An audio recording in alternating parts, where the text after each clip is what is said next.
আসসালামু আলাইকুম, সবাই কেমন আছেন? আলহামদুলিল্লাহ আমি ভালো আছি। আশা করি আপনারাও ভালো আছেন। চলে আসলাম ছাদে। দেখেন এই আম গাছের এই ড্রামে পুঁইশাক গাছ হয়েছে। এই যে পুঁইশাক গাছটা দেখো, ও একদমই একা এখানে। তাই ওকে ওর সঙ্গীদের সাথে নিয়ে যাব। এখানে একা একা ওকে আর আমি রাখবো না। সঙ্গীহীন জীবন ভালো না। হুম, এই যে দেখেন কত বড় হয়েছে পুঁইশাকটা। আর এই জাতটা কিন্তু পুঁইশাকের অনেক ভালো। হ্যাঁ, এটাকে আমি ছাদে নিয়ে যাব। ছাদে যেয়ে আরও গাছ আছে তার সাথে দিয়ে দেবো। সেদিন নয়নতারাটা লাগিয়েছিলাম, দেখেন কত বড় হয়েছে। আর সব সময় এই গাছে ফুল ফুটেই থাকে, আর দেখতে কি যে ভালো লাগে। দেখেন বেলি গাছের এখানে এই যে গাছগুলো হয়েছে পালং শাকের মতো, এগুলো অ্যাকচুয়ালি কী শাক না আগাছা, একটু জানলে বলবেন আমাকে কমেন্টসে। কত যে আগাছা হচ্ছে এই বৃষ্টির মধ্যে।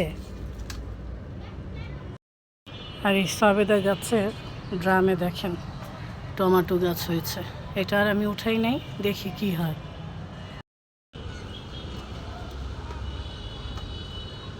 একে এখন নিয়ে যাওয়া হচ্ছে তার সঙ্গীদের কাছে। আরও ড্রামে আছে, ওইগুলো উঠাবো, একসাথে করবো এটা আছে। দেখো ঝিনুক, এই যে টমেটো গাছ হয়েছে, আবার এখানে পুঁইশাক গাছও হয়েছে। পুঁইশাক গাছটা আমি উঠাই। দেখেন কত যে পুঁইশাক গাছ জায়গায় জায়গায় হয়ে থাকে। এই যে আরেকটা কত বড় হয়েছে, এটা উঠিয়ে দেই, একসাথে লাগাবো আর কি, সব উঠাচ্ছি। আর এই যে এখানে আরেকটা, হ্যাঁ এটা উঠাবো।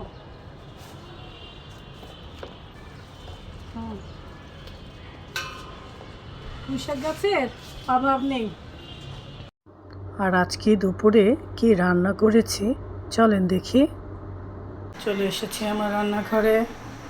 আজকে মাছ রান্না করব। টমেটো দিয়ে পাতিলা বসিয়ে দিয়েছি, তেল দিয়ে দিচ্ছি।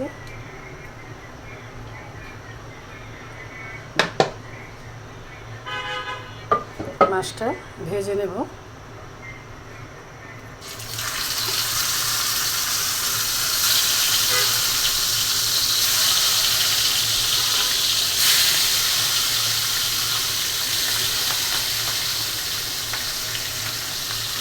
এক পাশে ভাতও বসিয়ে দিয়েছি, মাছগুলো তুলতে দিচ্ছি।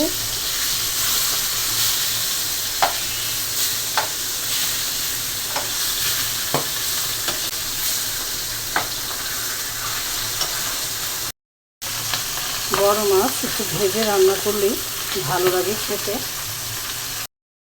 মাছ ভাজা হয়ে গেছে, এখন উঠিয়ে নিচ্ছি।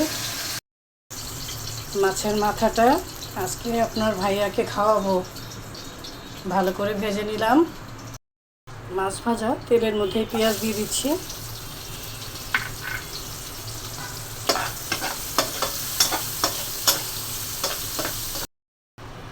মশলাটা কষিয়ে নিলাম, টমেটো দিয়ে দিচ্ছি কাঁচামরিচ। এখন ভালো করে এগুলো কষিয়ে নেব। একটু টক হলে মাছটা খেতে ভালো লাগবে। টমেটোটা কষিয়ে নিলাম, এখন মাছগুলো দিয়ে দিচ্ছি।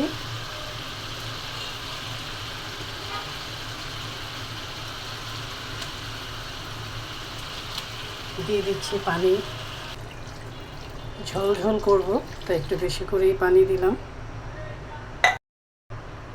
ঢেকে দিচ্ছি। ভাতটা হয়ে গেছে, মাছ গালতে হবে। দেখি মাছের তরকারির কি অবস্থা। এই তো মাছের তরকারি হয়ে গেছে। আর কাঁকরোল ভাজি করব। কাঁকরোলটা হলুদ মরিচ দিয়ে মাখিয়ে নিয়েছি। কাঁকরোল ভাজা আপনাদের ভাইয়ার খুবই ফেভারিট, খুবই পছন্দ করে। ডালের মধ্যে কাঁচামরিচ দিয়ে দিচ্ছি আর কাঁকরোল ভাজাটা উল্টে দিচ্ছি। কাঁকরোলটা ভাজা হয়ে গেছে, উঠিয়ে নিলাম। এখন কয়েকটা শুকনো মরিচ দিয়ে দেব। কাঁকরোলের সাথে শুকনো মরিচ ভাজা খেতে কিন্তু আমার কাছে খুবই ভালো লাগে। উপরে দিয়ে দিচ্ছি শুকনো মরিচ। সবাই বেশি বেশি করে গাছ লাগাবেন, গাছ লাগালে টাটকা শাকসবজি খেতে পারবেন। এখন আসি, আল্লাহ হাফেজ।